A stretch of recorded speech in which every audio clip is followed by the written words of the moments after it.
Umpiring का मायार भी बहुत ज़्यादा सवालिया निशान है, ठीक नहीं है, वो फैसले ठीक नहीं हो रहे हैं। डीआरएस भी होना चाहिए था और स्पीड गन भी होनी चाहिए थे कि आप ये आपके हालात हैं और आपने इसको इतनी हाइप देने की वजह से आप बच्चों के इमोशन से फिर से खेल गए हैं। पैसों का ज़ाया तो वो एक 15-20 करोड़ का आप एक मेगा इवेंट अपनी तरफ से तैयार कर रहे हैं कि वो हम दुनिया को दिखाएं। वो डीआरएस का है उसमें, बाबर परसों आउट था, इमाम नट आउट था, रोज ड्रामे हो रहे हैं, इतनी घटिया अंपायरिंग हो रही।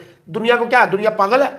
ये यूट्यूब पे ही सही पूरी दुनिया चेक कर रही है आप क्या टूर्नामेंट करा रहे हैं। आज भी आप मौका देते हैं दुनिया को मजाक बनाने का, आप पे हंसने का। आप यहाँ से अंदाजा लगा लें इनके काम करने का तरीका, कितने मैच्योर है, कितने समझदार है। अब देखते हैं कि इस चीज पे कौन एक्शन ले। 5 मिनटों में मोहसिन नकवी साहब को शिकायत की कि सर हम यहाँ पर आए हैं ना, तो यहाँ पर प्रैक्टिस के भी कोई अच्छा माहौल है ना, यहाँ पर ग्राउंड्स अच्छे हैं और पिचेज ऐसी हैं जिनके ऊपर हम अच्छी प्रैक्टिस नहीं कर सकते। हम किस तरह से करें? हमारे होटल्स ऐसे हैं कि हमें समझ नहीं आ रही कि हम इन सारे लोगों को लेकर किस तरह से कैरी करें। देखो डीआरएस का जो है ना होना कहीं ना कहीं आपके टूर्नामेंट को अफेक्ट कर सकता है और बड़े-बड़े रिजल्ट्स जो आपके बदल सकता है। नहीं देखो, ये बात तो है कि इंडिया ने अगर अपनी दुलीप ट्रॉफी में डीआरएस इंट्रोड्यूस करवाया, ये बहुत बड़ी बात है कि डोमेस्टिक में उन्होंने डीआरएस रखा है। आगे जाके वो अपनी बाकी जो डोमेस्टिक क्रिकेट है उसके अंदर भी वो इंट्रोड्यूस करवाएंगे। यहाँ पे तो आप खाना पीना ले जा नहीं सकते, चलो ठीक है, सिक्योरिटी का इशू है, नहीं सही बात है, अच्छी बात है। वैसी बड़ी मुश्किल से टीम आती है, अंदर जो मिल रहा है 4 गुना महंगा और उतना ही घटिया क्वालिटी। कहना नहीं चाहिए, रिस्क है, गुना मिलता है, लेकिन आपको पता ही होगा, आप लोगों ने भी गंदे वाले वो चिप्स खाए होंगे और बन कबाब, वो इतनी खराब क्वालिटी का होता है, उससे आपको हैजा ही हो सकता है, बंदा बीमार हो जाए, वो ऊपर से टॉयलेट भी वहां गंदे। ये कैसे मैनेज करेंगे, क्या करेंगे कि भाई फारग में आप टीके लगा लगा के उनको खड़ा कर रहे हैं, सिर्फ लोगों की आंखों में धूल झोंकने के नहीं है। 15-20 करोड़ का आप एक मेगा इवेंट अपनी तरफ से तैयार कर रहे हैं कि वो हम दुनिया को दिखाएं। वो डीआरएस का है उसमें, बाबर परसों आउट था, इमाम नट आउट था, रोज ड्रामे हो रहे हैं, इतनी घटिया अंपायरिंग हो रही। दुनिया को क्या, दुनिया पागल है? ये यूट्यूब पे ही सही पूरी दुनिया चेक कर रही है आप क्या टूर्नामेंट करा रहे हैं। डीआरएस के बगैर आपने सुना है इतना बड़ा टूर्नामेंट 15-20 करोड़ रुपया जिसको आप पाकिस्तान कप के ऊपर तरजीह दे रहे हैं, ऑल ऑफ अ सडन लाए हैं ना।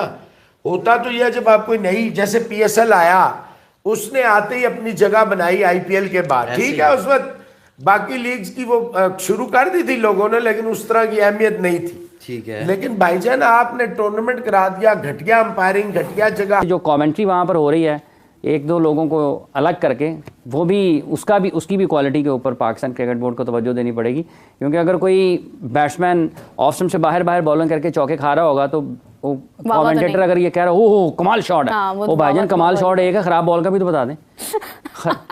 खराब बॉल भी तो बता देना कि इतनी आप खराब बॉल करेंगे कि बैट्समैन के पास कोई चैलेंज ही नहीं होगा, तो वो चौका ही लगाएगा ना, मतलब वो क्या करेगा?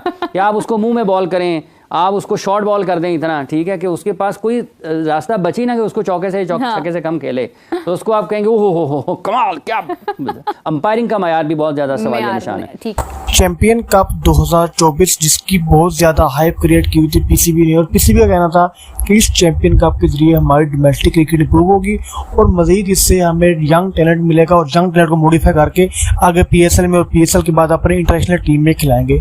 लेकिन इसके अंदर खर्चा बहुत किया, स्टेडियम पे इन्वेस्ट किया, प्लेयर्स पे इन्वेस्ट किया, लेकिन सबसे बड़ी बात कमेंट्री ना होने के बाद कोई भी फॉरेन कमेंटेटर इस स्टेडियम के अंदर इस चैंपियन कप में आने को तैयार नहीं और ना ही वो आया।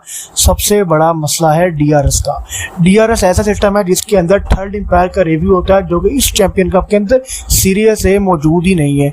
ऐसे 3 से 4 दिन के अंदर जो मैचेस हुए उन तमाम मैचेस के अंदर हर मैच में एम्पायर का कोई ना कोई रॉन्ग डिसीजन होता है, क्योंकि इंसानी आंख वो कुछ नहीं देख सकती जो कुछ कैमरा देख सकता है, और कैमरा होगा थर्ड एम्पायर की वजह से इस स्टेडियम के अंदर इस चैंपियन कप में थर्ड एम्पायर का वजूद ही नहीं। ना ही थर्ड एम्पायर है, ना ही स्पीडोमीटर है, ताकि प्लेयर की यानी कि बॉलर की बॉल का अंदाजा लगाया जा सके, प्लेयर की शॉट का, प्लेयर के ग्राउंड का, प्लेयर के सिक्सर का अंदाजा लगाया जा सके। ना ही स्पीडोमीटर है, ना ही डिस्टेंस काउंटर मशीन है।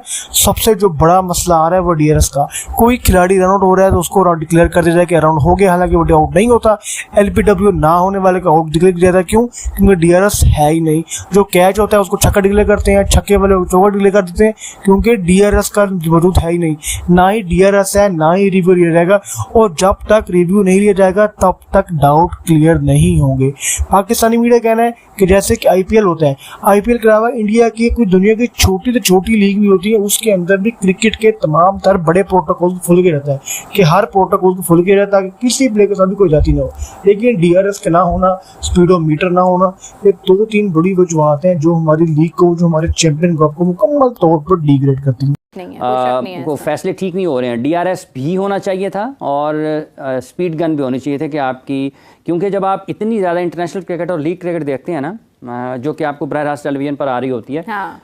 प्रोडक्शन क्वालिटी उसकी बहुत ठीक होती है, और जैसे ही फास्ट बॉलर का कोई बहुत अच्छा बॉल होता है या कोई बड़ा मतलब बैट्समैन उसको खेलने में मुश्किल आ रही होती है, तो जो टेलीविज़न पर देखने वाले हैं वो सबसे पहले बॉल गिरने के बाद उनकी निगाह जाती है जहाँ पर उसकी वो रफ्तार बताता है, स्पीड हाँ, गन, तो वो मिसिंग है। बिल्कुल, फिर उसके साथ साथ DRS भी मिसिंग है, क्योंकि कई आउट ऐसे हैं कि जिनको कहा जा सकता है कि वो अगर DRS होता तो वो आउट ना होते। तो अंपायरिंग का मायार भी उतना अच्छा नहीं है, प्रोडक्शन क्वालिटी जो है इसको थोड़ा बेहतर अंदाज में होना चाहिए, लेकिन मेरा ख्याल है जल्दी जल्दी में कुछ चीज़ें हुई होंगी। बंदा अंदर आ गया स्टेडियम के, अब वो जाली वाला मैच देख रहे हैं किस पे, शादी की कुर्सी पे। आप खुद देख लें स्क्रीन पे, शादी वाली कुर्सी लगी है, decoration, Rameez decoration and hall services, पता नहीं क्या। अबे शादी में बैठा नहीं जाता उस, सारी जो भी सहूलियात है VIP ओरिएंटेड है, क्योंकि यार ये VIPs के लिए मुल्क बना था, तो VIP ही इस मुल्क में खुश हैं, उनको सारी सहूलतें वहां पे मौजूद है। AC भी मिलेगा, अच्छी कुर्सी भी मिलेगी, प्लेयर्स भी नजर आ जाएंगे। जो गरीब आदमी है, अच्छा खाना पीना तो ले जाने देते नहीं है यहाँ पे, सिक्योरिटी कंसर्न है, चलो मानता हूँ भाई हमारे सिक्योरिटी के मसले। मैं खुद लॉर्ड्स में अबे बस्ता भर के बेगम ने दिया था कि जाओ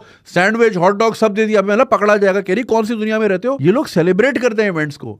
साउथ अफ्रीका में देखा नहीं वो सर, वो प्रेटोरिया में वो नंगे लेटे होते कोने पे, सारे उनके पास डब्बे होते हैं भाई, वो घर से लाते हैं। यहाँ पे तो आप खाना पीना ले जा नहीं सकते, चलो ठीक है सिक्योरिटी का इशू है, नहीं सही बात है, अच्छी बात है, वैसी बड़ी मुश्किल से टीम आती है। अंदर जो मिल रहा है 4 गुना महंगा और उतना ही घटिया क्वालिटी, कहना नहीं चाहिए रिस्क है, गुना मिलता है। लेकिन आपको पता ही होगा, आप लोगों ने भी गंदे वाले वो चिप्स खाए होंगे और बन कबाब, वो इतनी खराब क्वालिटी का होता है, उससे आपको हैजा ही हो सकता है, बंदा बीमार हो जाए, वो ऊपर से टॉयलेट भी वहां गंदे। तो एक तो आप किसी किस्म का यूजर एक्सपीरियंस नहीं दे रहे, ना बंदे को देखने को मिल रहा है, ना वो अपनी सीट पे कंफर्टेबल है, ना उसको अच्छा खाने को मिल रहा है, ना पीने को मिल रहा है। यानी ये गरीब आदमी जो 500 का टिकट खरीद सकता है, उसकी पहुंच ही 500 की है, उसको वो पूरा मैच 2-2.5 हज़ार का पड़ जाएगा, कहां से देगा? एक सिक्योरिटी गार्ड जिसकी तनख्वाही 20,000 है, जिसको एक छुट्टी मिली है, कहां से